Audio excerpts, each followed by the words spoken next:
Okay, organometallic chemistry. Organometallic chemistry. We already went through an introduction to the organometallic chemistry. So you already know what is meant by organometallic compounds, right? Today we are going to learn a rule, and that rule is called the 18 electron rule. 18 electron rule. Okay, this is regarding the stability of the organometallic compounds. 18 electron rule. 18 electron rule.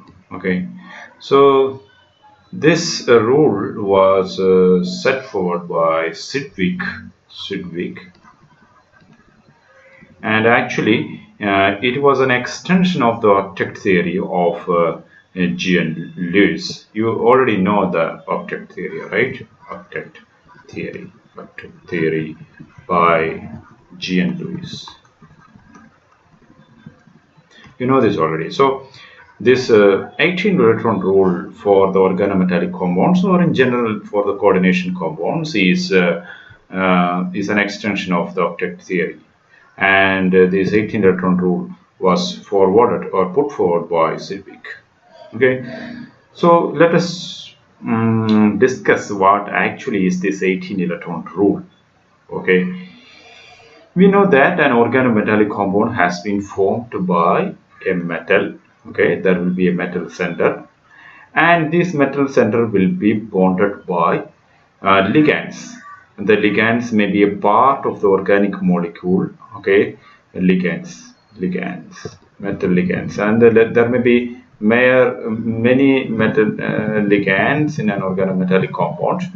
So there may be n number of ligands, whatever it may be. So anyway, you know that there will be a metal ligand bond, and the ligand may be a part of the organic molecule or organic group. And we already know that in some cases, we have the exceptional cases where even carbon monoxide, even if it is not an organic molecule, is organomolecule. The complexes that is formed by the metal carbon monoxide bond is also considered as organometallic compound, right? For example, FeCO5 times, and this is also considered as an organometallic compound. So anyway, we know that there will be metals, and also there will be ligands, and the ligands number can be any. For example, it can be 2, 3, 4, 5, etc. Okay, so there are metal ligand bonds in the organometallic compounds, and these ligands actually act as Lewis bases. Ligands act as Lewis bases. Why they are called Lewis bases? Because they donate electrons. Okay, so the ligands will donate electrons to the metals. Therefore, the ligands are considered as Lewis bases. At the same time, the electrons donated by the ligands will be accepted by the metals, right? So the metals, since it accept the electrons, they accept electrons. They accept electrons. Okay. Since they are accepting the electrons, we can consider the metals as Lewis acids. Lewis acids. So actually, in organometallic compounds, we can see that it is a Lewis base Lewis acid bond. Um, Therefore, what we are going to do is that since it is the donation of the electrons and the acceptance of the electrons involved in the formation of an organometallic compound, we are going to count what will be the result of this electron donation or electron accepting. Okay, we are going to count what will be the number of electrons in the valence shell of the metal after all the electrons are being donated by the ligand, or an electron is being shared between the metal and the ligand. Okay, so we are going to count the valence electrons in the metal. And when we are counting the valence electrons, or when we are counting the total number of electrons. Let us talk about the total number of electrons first. Total number of electrons,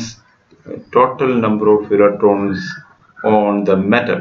Okay, we are going to count the total number of electrons on the metal after the metal ligand bond has been formed. Okay, മെറ്റലും ലിഗാൻഡും കൂടെ bond form ചെയ്ത് organometallic compound ഉണ്ടാക്കിയതിന് ശേഷമുള്ള മെറ്റലിലെ total number of electrons നമ്മൾ count ചെയ്യുന്നു എന്ന് വിചാരിക്കുക. അങ്ങനെ നിങ്ങൾ കൗണ്ട് ചെയ്ത് നോക്കിക്കഴിഞ്ഞാൽ മിക്ക ഓർഗാനോമെറ്റാലിക് കോമ്പൗണ്ട്സിലെയും മെറ്റലിലെ ടോട്ടൽ നമ്പർ ഓഫ് ഇലക്ട്രോൺസ് എന്ന് പറയുന്നത് 36 ആയിരിക്കും. അല്ലെങ്കിൽ അതിലെ ടോട്ടൽ നമ്പർ ഓഫ് ഇലക്ട്രോൺസ് എന്ന് പറയുന്നത് 54 ആയിരിക്കാം. അല്ലെങ്കിൽ മെറ്റലിലെ ടോട്ടൽ നമ്പർ ഓഫ് ഇലക്ട്രോൺസ് എന്ന് പറയുന്നത് 86 ആയിരിക്കാം. ഈ ടോട്ടൽ നമ്പർ ഓഫ് ഇലക്ട്രോൺസ് എന്ന് പറയുന്നത് മെറ്റലിലെ മാത്രം ഇലക്ട്രോൺ അല്ല, മെറ്റലിലെ electrons plus the electrons donated by the ligands. Okay, that may be 36, 54 and 86. This may be the number found in most of the stable organometallic compounds. എന്താണ് ഈ നമ്പറുകളുടെ പ്രത്യേകത? 36, that is the atomic number of krypton, or the number of electrons in krypton, or 54, that is the atomic number of xenon, and 86, that is the atomic number of radon, right? So if you are checking the periodic table, you can see that these are the atomic numbers of the noble gases. അല്ലേ, periodic ടേബിളിന്റെ ഇങ്ങേ വലത്തെ അറ്റത്ത് കാണപ്പെടുന്ന stable ആയിട്ടുള്ള Nobel ഗ്യാസസിന്റെ atomic numbers ആണ് ഈ പറയുന്ന 36, 54, 86 എന്നൊക്കെ പറയുന്നത്. അപ്പൊ നമുക്ക് എന്താ കാണാൻ കഴിയുന്നത്? ഒരു ഓർഗാനോമെറ്റാലിക് കോമ്പൗണ്ട് ഫോം ചെയ്തതിനു ശേഷം ആ ഓർഗാനോമെറ്റാലിക് കോമ്പൗണ്ട് മെറ്റൽസിലെ ഇലക്ട്രോൺസിന്റെ എണ്ണം നമ്മൾ നോക്കിക്കഴിഞ്ഞാൽ, ഇലക്ട്രോൺസിന്റെ എണ്ണം എന്ന് നമ്മൾ ഉദ്ദേശിക്കുന്നത് the number of electrons plus the number of electrons donated by the metal. അങ്ങനെ എണ്ണം നമ്മൾ പരിശോധിച്ചു കഴിഞ്ഞാൽ ആ ഇലക്ട്രോണുകളുടെ മൊത്തം എണ്ണം എന്ന് പറയുന്നത് അത് ഒരു നോബൽ ഗ്യാസിലുള്ള ഇലക്ട്രോണുകളുടെ എണ്ണത്തിന് തുല്യമായിരിക്കും. ഓക്കെ, അല്ലെങ്കിൽ നോബൽ ഗ്യാസസിന്റെ അറ്റോമിക് നമ്പർ എത്രയാണോ അതുപോലെ ആയിരിക്കും അതിന്റെ നമ്പർ ഓഫ് ഇലക്ട്രോൺസ് എന്ന് പറയുന്നത്. ഇതിനെയാണ് നമ്മൾ എഫക്റ്റീവ് അറ്റോമിക് നമ്പർ എന്ന് പറയുന്നത്. Effective atomic number, EAN. Okay, effective atomic number means electrons on metal. Effective atomic number is equal to electrons on metal, electrons on metal plus electron donated by ligands. Okay, ഇതാണ് effective atomic number എന്ന് പറയുന്നത്. അപ്പം ഈ effective atomic number എന്ന് പറയുന്നത് ഒരു Nobel ഗ്യാസിലെ ഇലക്ട്രോൺസിന് തുല്യമായിരിക്കും, അല്ലെങ്കിൽ അതിന്റെ നോബൽ ഗ്യാസിന്റെ അറ്റോമിക് നമ്പറിന് തുല്യമായിരിക്കും. ഇനി നമ്മൾ ഈ എഫക്റ്റീവ് അറ്റോമിക് നമ്പർ ഉള്ള മെറ്റൽസിനകത്ത് എഫക്റ്റീവ് അറ്റോമിക് നമ്പറുള്ള ഓർഗാനോമെറ്റാലിക് കോമ്പൗണ്ട്സിന്റെ മെറ്റൽസിനകത്ത് പരിശോധിച്ചു കഴിഞ്ഞാൽ അതിന്റെ പ്രത്യേകത എന്താണെന്ന് അറിയുമോ? അവരുടെ വാലൻസ് ഷെൽ എന്ന് പരിഗണിക്കുക. വാലൻസ് ഷെൽ എന്ന് പറഞ്ഞു കഴിഞ്ഞാൽ ഔട്ടർ ഷെല്ലിലെ എസ് ഇലക്ട്രോൺ. ഓക്കെ, ഈ outer shell is nth shell. Then the outer ഷെല്ലിലെ എസ് ഓർബിറ്റൽ എന്ന് പറയുന്നത് ns ആണ്, അല്ലേ? അപ്പം ഔട്ടർ ഷെൽ എന്ന് പറയുന്നത് 4 ആണെന്നുണ്ടെങ്കിൽ അവിടുത്തെ ഷെല്ലിനെ നമ്മൾ എങ്ങനെ ആയിരിക്കും? 4s എന്ന് പറയും. അതുപോലെ ഔട്ടർ ഷെൽ n ആണെന്നുണ്ടെങ്കിൽ ns. അപ്പൊ ഔട്ടർ ഷെല്ലിലെ എസ് ഓർബിറ്റൽ അതിനകത്ത് 2 ഇലക്ട്രോൺ കാണും, അല്ലേ? ഇനിയും മറ്റൊരു വാലൻസ് ഷെല്ല് കൂടി ഉണ്ട്. ഏതാണെന്ന് അറിയാമോ അത്? അതായത് ഡി ഉണ്ട്. ആ ഡി വരുന്നത് ഇന്നർ ഷെല്ലിൽ നിന്നാണ്. അതിനെ നമ്മൾ വാലൻസ് ഷെല്ലായിട്ടാണ് കണക്കാക്കുന്നത്. കാരണം ഈ ഡി ഓർബിറ്റലുകളും ബോണ്ടിങ്ങിൽ പങ്കെടുക്കാൻ കഴിവുള്ള ഓർബിറ്റലുകളിലേക്ക് നമ്മൾ വാലൻസ് ഷെല്ലിൽ ഓർബിറ്റലായിട്ടാണ് പരിഗണിക്കുന്നത്. അതുകൊണ്ട് NS എന്ന് പറയുന്ന വാലൻസ് ഷെൽ ഓർബിറ്റലാണ്. ഡി ഓർബിറ്റൽ, ഇന്നർ ഓർബിറ്റലിലെ ഡി ഓർബിറ്റൽ എന്ന് പറയുന്നത് വാലൻസ് ഓർബിറ്റലായിട്ട് തന്നെ കണക്കാക്കണം. അപ്പൊ അത് എവിടെ ഇരിക്കുന്നത്? nth ഷെല്ലിലല്ല, അതിന് തൊട്ട് താഴെയുള്ള n-1th ഷെല്ലിലാണുള്ളത്. n-1ലെ ഡിയിൽ അതിനകത്ത് പരമാവധി എത്ര ഇലക്ട്രോൺ കാണും?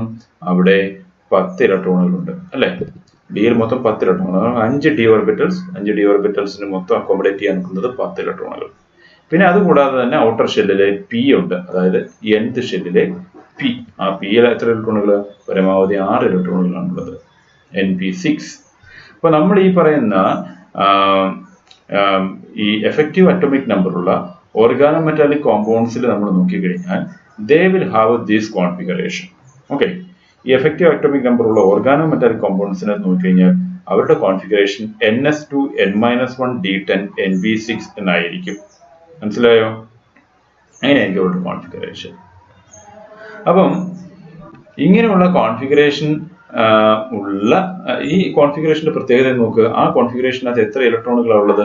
അതായത് ഇതാണ് വാലൻസ് ഷെല്ലായിട്ട് നമ്മൾ പരിഗണിക്കുന്നതെന്നുണ്ടെങ്കിൽ എത്ര ഇലക്ട്രോണുകൾ വാലൻസ് ഷെല്ലുള്ളത്? 2 + 10 + 6 that is equal to 18. 18 electrons in the valence shell. Okay, അപ്പോൾ ഈ 18 electrons in the valence shell എന്ന് പറയുന്നത് that is a closed configuration. എല്ലാ ഓർബിറ്റലുകളും ഫിൽ ആയി കഴിഞ്ഞു. s orbital, d orbital, p orbital എല്ലാ ഓർബിറ്റൽസും ഫിൽ ആയി കഴിഞ്ഞു. അതുപോലെ ഇതൊരു സ്റ്റേബിൾ കോൺഫിഗറേഷനുമാണ്. So if there are 18 electrons in the valence shell, okay, then that is a closed stable configuration. Closed stable configuration.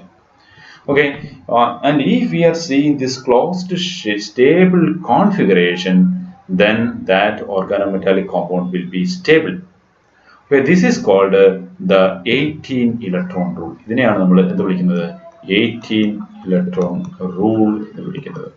So if you are looking at an organic compound and organometallic compound, if that organometallic compound bears a metal which has 18 electron in its valence shell with the ns2n-1d10 np6 configuration, that configuration will correspond to a closed stable configuration, and therefore the complex will be stable, and this rule is called the 18 electron rule. 18 electron rule. Okay, ഇനി ഈ 18 electron റൂളിന്റെ പ്രത്യേകത എന്ന് പറഞ്ഞു കഴിഞ്ഞാൽ അതെന്താ? അതിന് ആ 18 electron rule obey ചെയ്യുന്ന സമയത്ത് അതിന് ഇനേർട്ട് ഗ്യാസിന്റെ കോൺഫിഗറേഷൻ ആയിരിക്കും ഉള്ളത്. നമ്മൾ നേരത്തെ പറഞ്ഞല്ലോ സിനോൺ, ക്രിപ്റ്റോൺ, സിനോൺ, റെഡോൺ, അതൊക്കെ ഇനേർട്ട് ഗ്യാസസ് ആണല്ലേ, ഇനേർട്ട് ഗ്യാസിന്റെ ഗ്രൂപ്പിൽ വരുന്നതാണ്. അവരുടെ കോൺഫിഗറേഷൻ ആയിരിക്കും അവർ അറ്റൈൻ ചെയ്യുന്നത്. അതുകൊണ്ട് ഈ 18 ഇലക്ട്രോൺ റൂളിനെ നമ്മൾ ഇനേർട്ട് ഗ്യാസ് റൂൾ എന്ന് കൂടി പറയാറുണ്ട്. Inert gas rule, inert gas rule, 18 electron rule or inert gas rule. So actually this is a tool for predicting the formulas of stable organometallic compounds. Okay, ഈ 18 electron വരുന്ന രീതിയിൽ വേണമെന്നുണ്ടെങ്കിൽ നമുക്ക് ലിഗാൻഡുകളുടെ എണ്ണം, ഇത്ര ലിഗാൻഡുകൾ ഒരു പ്രത്യേക മെറ്റൽ എടുക്കുന്നു, ആ മെറ്റലിനകത്ത് എത്ര ഇലക്ട്രോണുകൾ ഉണ്ടെന്ന് നമ്മൾ നോക്കുന്നു, ആ മെറ്റലിനകത്ത് എത്ര ലിഗാൻഡുകളെ കൂടി അക്കോമഡേറ്റ് ചെയ്യാൻ കഴിയും എന്ന് ചോദിച്ചു കഴിഞ്ഞാൽ നമുക്ക് ഈ 18 ഇലക്ട്രോൺ റൂൾ ഉപയോഗിച്ചുകൊണ്ട് പ്രെഡിക്റ്റ് ചെയ്യാം അല്ലേ. കാരണം മൊത്തം 18 ഇലക്ട്രോൺ ആകുമ്പോഴാണ് അത് സ്റ്റേബിൾ ആകുന്നത്. അപ്പോൾ ഇത്ര ലിഗാൻഡുകൾ കൂടി ആഡ് ചെയ്യപ്പെട്ട് കഴിഞ്ഞാൽ അത് സ്റ്റേബിൾ ആകും എന്ന് നമുക്ക് പ്രെഡിക്റ്റ് ചെയ്യാം. So this is a tool for predicting the formulas of stable organometallic compounds. Okay, അപ്പോൾ ഈ 18 ഇലക്ട്രോൺ റൂൾ ഒന്നുകൂടെ നമ്മൾ വൃത്തിയായിട്ട് പറഞ്ഞു കഴിഞ്ഞാൽ a complex compound in which the central metal atom appears to have acquired the configuration of an inert gas, that is ns2n-1d10 np6, that such complexes tend to be more stable, and that is called the 18 electron rule. Let me write it here. A complex compound,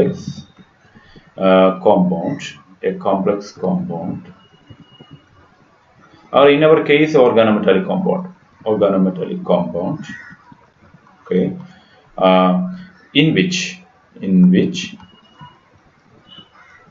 the central metal atom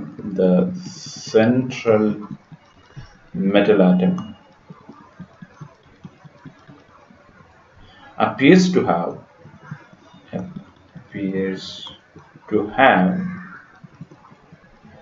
acquired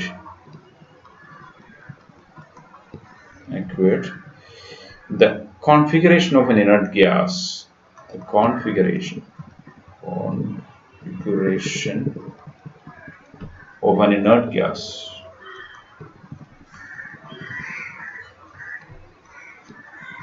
configuration of an inert gas, means what is the configuration of an inert gas? ns2 n minus 1 d10 np6, that is the configuration of inert gas. Tends to be more stable,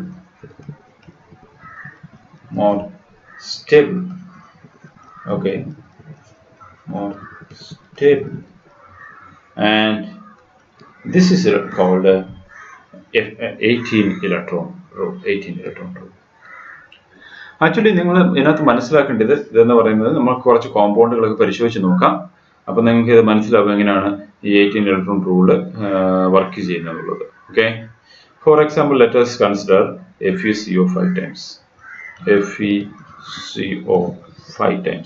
okay, ഇപ്പൊ FeCO 5 ടൈംസിൽ നമ്മൾ effective number of electrons in the valence shell, അത് നമ്മൾ കണ്ടുപിടിക്കാൻ പോവുക. effective number of electrons in the valence shell. effective number of electrons in the valence shell എന്ന് പറഞ്ഞു കഴിഞ്ഞാൽ എന്താണ്? ഇവിടുത്തെ അയൺ ആണ് അവിടുത്തെ മെറ്റൽ സെന്റർ.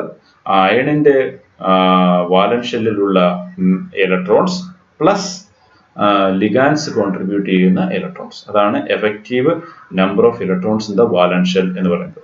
ഇപ്പൊ FeCO 5 ടൈംസ് എന്ന് പറയുന്ന കോംപ്ലക്സിനകത്ത് ഈ പറയുന്ന 18 ഇലക്ട്രോൺ റൂൾ ഉപയോഗ ചെയ്യുന്നത് നമുക്ക് നോക്കാം.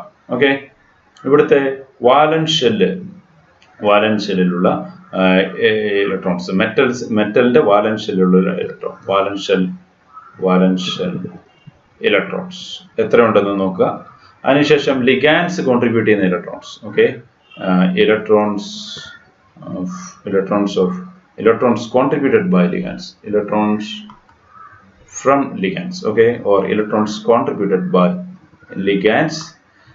പിന്നെ നമ്മൾ മറ്റേതെങ്കിലും രീതിയിൽ ഇലക്ട്രോൺസ് കിട്ടുന്നുണ്ടോ നോക്കും. ഫോർ എക്സാമ്പിൾ ഇന്ന് ചില കേസുകളിലൊക്കെ മെറ്റൽ ബോണ്ടുകൾ ഉണ്ടാകും. ഓക്കെ, മെറ്റൽ ബോണ്ട്, അങ്ങനെ മെറ്റൽ ബോണ്ട് ഉണ്ടാകുകയാണെന്നുണ്ടെങ്കിൽ ഓരോ ഇലക്ട്രോൺ കൂടി ഓരോ മെറ്റലിന് കിട്ടും. ഓക്കെ, അങ്ങനെ രീതിയിലുള്ള ഏതെങ്കിലും ഇലക്ട്രോണുകൾ ഉണ്ടോ നോക്കുക. അതിനുശേഷം നമ്മൾ അതിന്റെ സം നോക്കും. ഓക്കെ, സം എന്ന് പറയുന്നത് effective number of electrons in the valence shell. അപ്പോൾ FeCO 5 ടൈംസിന്റെ കേസിൽ ഇത് എങ്ങനെയാണ് വർക്ക് ചെയ്യുന്നത് നോക്കാം. എത്രയാണ് FeCO 5 ടൈംസിന്റെ വാലൻസ് ഷെല്ലിലെ ഇലക്ട്രോൺസ്? ഇവിടെ അയൺ ആണ് സെൻട്രൽ മെറ്റൽ ആറ്റം, അല്ലെ? അയൺ സെൻട്രൽ മെറ്റൽ ആറ്റമാണ്. അയണിന്റെ അറ്റോമിക് നമ്പർ എത്രയാണ്? Scandium, titanium, vanadium, chromium, manganese, iron എന്ന് പറയുന്നത് 26 ആണ് അയണിന്റെ അറ്റോമിക് നമ്പർ. അപ്പം അതിന്റെ വാലൻസ് ഷെല്ലിൽ എത്ര ഇലക്ട്രോണുകൾ കാണും? അതിന്റെ വാലൻസ് ഷെൽ കോൺഫിഗറേഷൻ 26 ആകുമ്പോൾ അതെന്ന് പറയുന്നത് 4s2 3d6 ആണ് വരുന്നത്, അല്ലെ? അപ്പം 6 ഇലക്ട്രോണുകൾ, ഡിയിൽ 6 ഇലക്ട്രോണുകളും പിന്നെ എസിലെ 4s-ലെ 2 ഇലക്ട്രോണുകളും, ഇത് രണ്ടും കൂടെ കൂട്ടിയാണ് വാലൻസ് ഇലക്ട്രോണിനെ നമ്മൾ കണക്കാക്കേണ്ടത്. അപ്പൊ അയണിന്റെ വാലൻസ് ഇലക്ട്രോൺസ് എത്രയാണ്? 3d-യിലെ 6 ഇലക്ട്രോണുകളും 4s-ലെ 2 ഇലക്ട്രോണുകളോട് ചേർന്ന് 8 ഇലക്ട്രോണുകളാണ്. അപ്പോൾ വാലൻസ് ഷെല്ലിൽ 8 ഇലക്ട്രോൺസ് ഓൾറെഡി ഉണ്ട്. ഓക്കെ, പിന്നെ ഈ അയൺ എന്ന് പറയുന്നത് എന്താണ്? ഒരു ന്യൂട്രൽ ആറ്റമായിട്ട് ഇവിടെ ഇരിക്കുന്നത്. കാരണം ഇവിടുത്തെ ന്യൂട്രൽ ലിഗാൻസ് ആണ് ഇവിടെ അറ്റാച്ച് ചെയ്തിരിക്കുന്നത്. അതുകൊണ്ട് അയണിന് പ്രത്യേക ചാർജ് ഒന്നുമില്ല. ഇപ്പൊ അയൺ 2+ഓ അയൺ 3+ഓ ഒക്കെ ആയിരുന്നെന്നുണ്ടെങ്കിൽ നമ്മൾ എന്ത് ചെയ്യണമായിരുന്നു? ആ ചാർജ് കൂടി ഇതിനകത്ത് നിന്ന് റെഡ്യൂസ് ചെയ്യണമായിരുന്നു. കാരണം അയൺ 2+ എന്ന് പറഞ്ഞാൽ 2 ഇലക്ട്രോണുകൾ കൂടി പോയി, 3+ എന്ന് പറഞ്ഞാൽ 3 ഇലക്ട്രോൺസ് പോയി. അപ്പൊ അതുകൂടി നമ്മൾ വാലൻസ് ഷെൽ ഇലക്ട്രോൺസിൽ നിന്ന് അതുകൂടി നമ്മൾ റെഡ്യൂസ് ചെയ്യണമായിരുന്നു. ഈ കേസിൽ അത് ചെയ്യേണ്ട ആവശ്യമില്ല, കാരണം iron is neutral here in this complex. So അപ്പോൾ valence shell electrons is equal to 8. ഓക്കെ, ഇനി electron donated by the ligands എത്രയാണ് നോക്കാം. ഇവിടെ കാർബൺ മോണോക്സൈഡ്, അല്ലെ, കാർബണൈൽ ലിഗാൻസ് ആണ് ഇവിടെ ഉള്ളത്. കാർബണൈൽ ലിഗാൻസ്, ഓരോ കാർബണൈൽ ലിഗാൻസും 2 ഇലക്ട്രോൺസ് വെച്ചാണ് ഡൊണേറ്റ് ചെയ്യുന്നത്. നിങ്ങൾ ഒരു കാര്യം ഓർത്തിരിക്കാനുള്ളത്, കാർബണൈൽ ലിഗാൻസ് എല്ലാം ടെർമിനൽ ലിഗാൻസ് ആണെന്നുണ്ടെങ്കിൽ, ടെർമിനൽ ലിഗാൻസ് എന്ന് ഉദ്ദേശിക്കുന്നത് എന്താ? ഈ അയണിന്റെ FeCO 5 ടൈംസിന്റെ സ്ട്രക്ചർ നിങ്ങൾ നോക്കിക്കഴിഞ്ഞാൽ എങ്ങനെയാണ്? അയൺ കാർബണൈൽസുമായിട്ട് ലിങ്ക് ചെയ്തിരിക്കുന്നത് ടെർമിനൽ കാർബണൈൽസുമായിട്ടാണ്. ഇങ്ങനെയാണ് ടെർമിനൽ കാർബണൈൽസുമായിട്ട് ലിങ്ക് ചെയ്തിരിക്കുന്നത്. കണ്ടോ, ഇങ്ങനെയായിരിക്കുന്നത് ടെർമിനൽ കാർബണൈൽസുമായിട്ട്. അപ്പൊ എല്ലാ കാർബണൈൽസും ടെർമിനൽ ആണ്. ചില കേസുകൾ കാർബണൈൽ ലിഗാൻഡുകൾ ബ്രിഡ്ജിങ് ആയിട്ട് വരാം. അതായത് രണ്ട് അയൺ ആറ്റങ്ങളുടെ ഇടയിലായിട്ട് കാർബണൈൽ ലിഗാൻഡ്സ് വരാം. ആ കേസിൽ ബ്രിഡ്ജിങ് കാർബണൈൽസ് എന്നാണ് പറയുന്നത്. ബ്രിഡ്ജിങ് കാർബണൈൽസ് ആണെങ്കിൽ ഓരോ കാർബണൈൽസും ഓരോ ഇലക്ട്രോൺ വെച്ച് മാത്രമേ ഡൊണേറ്റ് ചെയ്യത്തുള്ളൂ. ടെർമിനൽ കാർബണൈൽ ആണെങ്കിൽ 2 ഇലക്ട്രോൺസ് ആണ് ഡൊണേറ്റ് ചെയ്യുന്നത്. So all the 5 carbonyls are here are terminal carbonyls. Therefore 5 carbonyls will contribute 10 electrons. അല്ലെ, 10 ഇലക്ട്രോണുകളെ കോൺട്രിബ്യൂട്ട് ചെയ്യും. അപ്പം ഇവിടെ മെറ്റൽ മെറ്റൽ ബോണ്ടുകൾ വല്ലതും ഉണ്ടോ? No, only one metal is present. Therefore there is no metal metal bond. Therefore it is 0. Sum of all is equal to 8 plus 10 plus 0, that is equal to 18. So the effective number of electrons in the valence shell is equal to 18, right? അപ്പോൾ 18 ആയതുകൊണ്ട് എന്തായിരിക്കും? FeCO5 times എന്ന് പറയുന്നത് ഒരു stable organometallic complex ആയിരിക്കും. മനസ്സിലായോ? ഇതാണ് നമ്മുടെ 18 ഇലക്ട്രോൺ റൂൾ പറയുന്നത്. So the complex compound in which the central metal atom appears to have acquired the configuration of an inert gas, that is NS2N-1 T10 NP6, tends to be more stable. Okay, and now we can consider another example. For example, we can consider Fe2CO9. Fe2CO9. ഇപ്പോൾ ഇവിടുത്തെ നമ്മൾ പരിഗണിക്കാനുള്ളത്, ഇവിടെ 2 metal സെന്ററുകളുണ്ട് അല്ലേ, 2 metal സെന്ററുകളുണ്ട്. എന്നാൽ 2 iron atoms ആണ് ഈ മോളിക്യൂളിനകത്തുള്ളത്, 2 metal സെന്ററുകൾ. അപ്പോൾ ഈ 2 മെറ്റൽ സെന്ററുകൾ ഉള്ളത് കൊണ്ട് അവിടെ മെറ്റൽ മെറ്റൽ ബോണ്ട് കൂടിയുണ്ട്, അതുകൂടി നമ്മൾ പരിഗണിച്ചേക്കണം. അപ്പോൾ ഇതിന്റെ സ്ട്രക്ചർ ഞാനൊന്ന് വരച്ച് കാണിക്കാൻ പെട്ടെന്ന്. Fe2CO9ന്റെ സ്ട്രക്ചർ എന്ന് പറയുന്നത് അല്പം താഴോട്ട് വരയ്ക്കാം നമുക്ക്. Fe2CO9ന്റെ സ്ട്രക്ചർ ഇങ്ങനെയാണ്. ഒരു മെറ്റൽ, ഒരു അയൺ ആറ്റം ഇവിടെ ഉണ്ട്. Okay, this is an ion atom and that is connected to another ion atom. Bridging these 2 ion atoms, there will be 3 COs. ഇങ്ങനെ 3 COs ഇതിനെ ബ്രിഡ്ജ് ചെയ്യുന്നുണ്ട്. ഓക്കെ, 2 അയൺ ആറ്റങ്ങളിൽ 3 COs ബ്രിഡ്ജ് ചെയ്യുന്നുണ്ട്. അപ്പോൾ 3 COs ആയി കഴിഞ്ഞു. ഇനി എത്ര CO കൂടെ വരാണ്ട്? നമ്മുടെ ഫോർമുല അനുസരിച്ച് 6 CO കൂടി വരാണ്ട്. 6 COs are remaining. Therefore these 6 COs, each ion atom will have terminal CO, 3 terminal COs. Okay, 3 terminal CO ഉണ്ടായിരിക്കും. ഇവിടെ ഈ അയൺ ആറ്റത്തിനുണ്ട് 3 terminal CO. Okay, ഇങ്ങനെയാണ് അതിന്റെ സ്ട്രക്ചർ ഇരിക്കുന്നത്. ഓക്കെ, അപ്പം ഈ സ്ട്രക്ചറിനകത്ത് ഒരു മെറ്റൽ മെറ്റൽ ബോണ്ട് കൂടിയുണ്ട്, ബ്രിഡ്ജിങ് COs ഉണ്ട്, ടെർമിനൽ COs ഉണ്ട്. ഇതെല്ലാം നമ്മൾ ഓർത്തിരിക്കണം. നമ്മൾ ഇനി ഇതിന്റെ effective number of electrons in the valence shell കണക്കാക്കാൻ പോവുകയാണ്.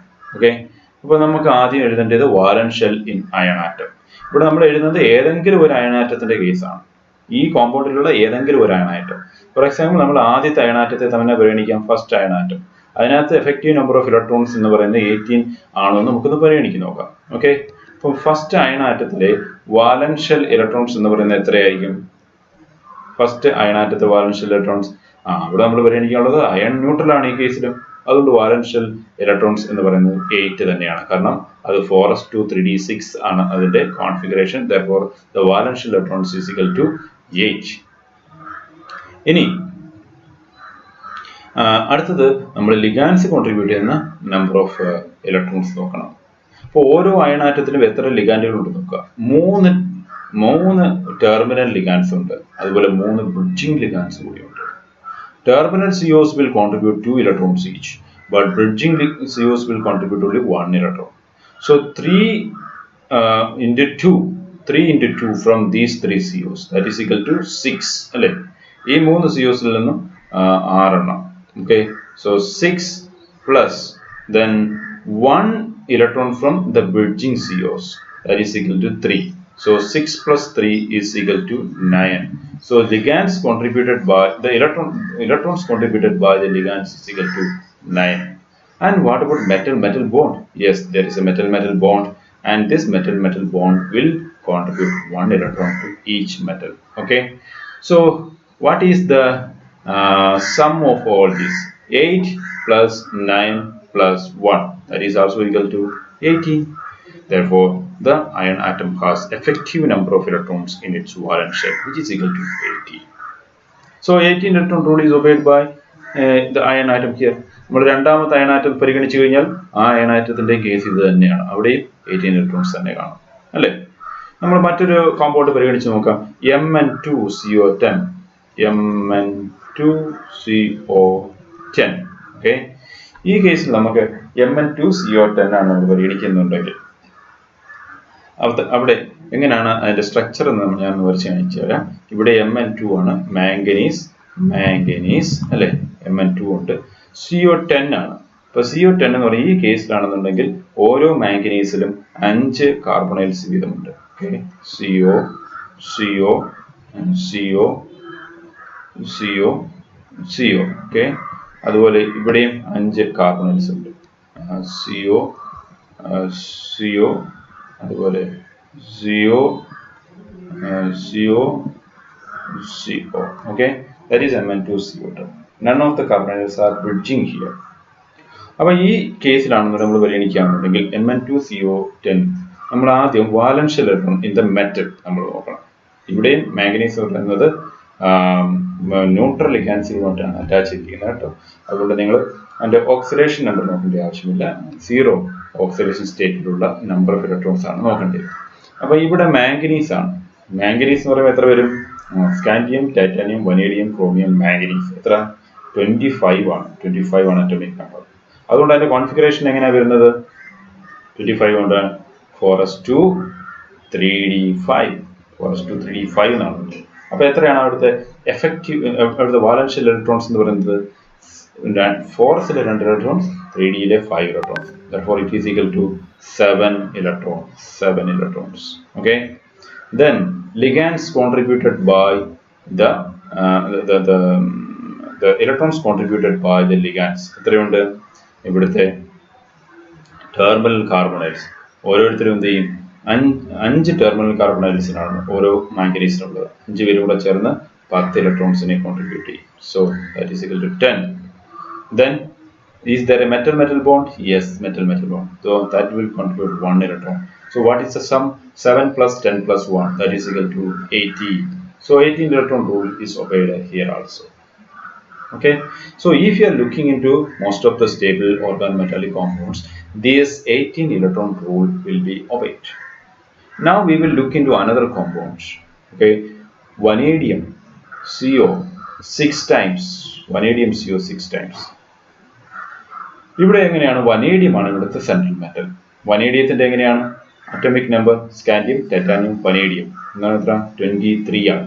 അപ്പോൾ എങ്ങനെയാണ് വരുന്നത്? 4s2 3d1 അല്ലേ? 4s2 3d3 ആണ്. അപ്പോൾ എങ്ങനെ വരും അവിടുത്തെ വാലൻഷ്യൽ ഇലക്ട്രോൺസിന്റെ എണ്ണം എന്ന് പറയുന്നത്? 4s-ൽ നിന്നും 2 ഇലക്ട്രോൺ, 3d-യിൽ നിന്നും 3 ഇലക്ട്രോൺ. അപ്പോൾ എങ്ങനെ വരും? 5 ഇലക്ട്രോൺസ് ആണ് വാലൻഷ്യൽ ഇലക്ട്രോൺസ് എന്ന് പറയുന്നത്. ലിഗാൻസ് കോൺട്രിബ്യൂട്ട് ചെയ്യുന്ന ഇലക്ട്രോൺസ് എത്രയുണ്ട്? 6 ലിഗാൻസ് ആണ് ഇവിടെ. 6 COs ഉണ്ട്. 6 COs ഉണ്ട്. 12 ഇലക്ട്രോൺസ് കോൺട്രിബ്യൂട്ട് ചെയ്യുന്നു.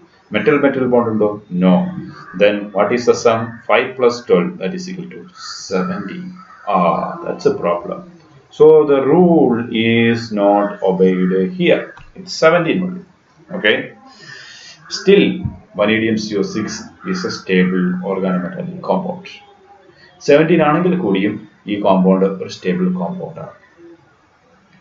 അപ്പോൾ നമുക്ക് ഇതിനകത്ത് നിന്ന് മനസ്സിലാക്കേണ്ടത് this 18 electron rule എന്ന് പറയുന്നത് it is not strictly obeyed in all cases.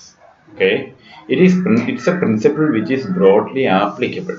It's a principle which is broadly applicable but not intended to be strictly accurate in all cases. ഇങ്ങനെയുള്ള റൂൾസിനെ നമ്മൾ റൂൾ ഓഫ് ദ തം എന്നാണ് പറയുന്നത്. Rule of the തം ഇതൊരു English phrase ആണ്. Rule of the തം. Rule of the thumb. Rule of the thumb means it is a principle which is broadly applicable but not intended to be strictly accurate in all cases. നമ്മുടെ കെമിസ്ട്രിയിൽ ഇതുപോലുള്ള ഒരുപാട് rule of the thumbs ഉണ്ട്. Rules of the തം. അപ്പം ഈ നമ്മളുടെ 18 electron rule എന്ന് പറയുന്നത് it's also A rule of the തം. Means it is applicable. Okay, it is based on the practical observations but it doesn't have so much of the theoretical support to theoretical support. Therefore it may be applicable in a broad range of compounds but it is not strictly applicable in all cases. അതുകൊണ്ടാണ് ഇതിനെ rule of the തം എന്ന് പറയുന്നത്. Okay, അപ്പോൾ നിങ്ങൾക്ക് മനസ്സിലായി എന്ന് വിചാരിക്കുന്നു വാട്ട് ഈസ് 18 ഇലക്ട്രോൺ റൂൾ എന്ന് പറയുന്നത്. ഞാൻ ഈ റൂൾ ഓഫ് ദ തമ്പിനെ പറ്റി പറഞ്ഞെങ്കിലും പല കേസുകളിലും ഈ റൂൾ ഓഫ് ദ തമ്പ് എന്ന് പറയുന്ന ഫ്രേസ് പലരും ഒബ്ജക്ഷനുള്ള ആയിട്ടുള്ള ഒരു ഫ്രേസ് ആയിട്ട് കണക്കാക്കുന്നത്. കാരണം പഴയ ഇംഗ്ലീഷ് ലോ അനുസരിച്ച് ഈ റൂൾ ഓഫ് ദ തമ്പ് എന്ന് പറഞ്ഞു കഴിഞ്ഞാൽ അന്നത്തെ ഭർത്താക്കന്മാർക്ക് അവരുടെ ഭാര്യമാരെ അടിക്കാൻ വേണ്ടി എത്രമാത്രം കനമുള്ള വടി ഉപയോഗിക്കാം എന്ന് പറയുന്നതിനെ ഇൻഡിക്കേറ്റ് ചെയ്യുന്ന ഒരു റൂളമായിരുന്നു ഇത് കേട്ടോ. ഈ റൂൾ ഓഫ് ദ തമ്പ് എന്ന് പറയുന്നത് തള്ളവിരലിന്റെ കനമുള്ള വടി കൊണ്ട് വരെ അടിക്കാം. അങ്ങനെ അതിൽ കൂടിയ കനമുള്ള വടി കൊണ്ട് അടിച്ചു കഴിഞ്ഞാൽ ശിക്ഷ അറിയിക്കുന്നുണ്ട്. പക്ഷേ തള്ളവിരലിന്റെ കനം വരെയുള്ള വടി കൊണ്ട് ഭർത്താക്കന്മാർക്ക് ഭാര്യമാരെ അടിക്കാം എന്നുള്ള പഴയൊരു ഇംഗ്ലീഷ് റൂൾ ഉണ്ടായിരുന്നു. ആ ഇംഗ്ലീഷ് റൂളിനെ ഇൻഡിക്കേറ്റ് ചെയ്യുന്നത് ഈ റൂൾ ഓഫ് ദ തമ്പ് എന്നാണ്. അതുകൊണ്ട് ഇതൊരു ഒഫൻസീവ് ഫ്രേസ് ആയിട്ട് പലരും കണക്കാക്കപ്പെടുന്നുണ്ട് കേട്ടോ. പക്ഷേ കെമിസ്ട്രി ബുക്കുകളിലൊക്കെ നിങ്ങൾക്ക് പലപ്പോഴും ഈ റൂൾ ഓഫ് ദ തമ്പ് എന്ന് പറയുന്ന ഫ്രേസ് കാണാം. നമ്മളുടെ കേസിൽ ഇത്രയേ നമ്മൾ ഉദ്ദേശിക്കുന്നുള്ളൂ. It is not indicating, in our case, it is not indicating a rule which allows the husbands to beat the wives with a stick or rod which has the thickness which is equal to the thickness of a thumb. That is not what we are intending here. In our case, rule of the thumb only means that it is broadly applicable, but it doesn't apply to some exceptional cases എന്ന് മാത്രമേ നമ്മൾ ഉദ്ദേശിക്കുന്നുള്ളൂ. അപ്പം ഇതാണ് 18 electron rule എന്ന് പറയുന്നത്. Okay, I hope you understood the 18 electron rules and for the organometallic compounds. And so this is a rule which has been set to say whether an organometallic compound is stable or not. It is counting the valence electrons. Valence electrons means the valence electrons of the metals plus the electrons contributed by the ligands. If the effective number of electrons in the valence shell of the metal is equal to 18, then that organometallic compound is going to be stable. Okay, that is what the effective number of rule, effective number of 18 electron rule or inert gas rule is saying about the stability of the organometallic compounds. Okay, thank you for watching. നമുക്ക് ഈ 18 electron റൂളിൻ്റെ മറ്റ് consequence ഒക്കെ അല്ലെങ്കിൽ മറ്റ് കേസുകളിലൊക്കെ മറ്റ് organic ലിഗാൻഡുകളൊക്കെ വരുന്ന കേസുകളിൽ ഈ 18 ഇലക്ട്രോൺ റൂൾ എങ്ങനെ നമുക്ക് ആപ്ലിക്കബിൾ ആണ് എന്നുള്ള കാര്യത്തിൽ നമുക്ക് അടുത്ത വീഡിയോയിൽ പരിശോധിക്കാം. Okay, thank you.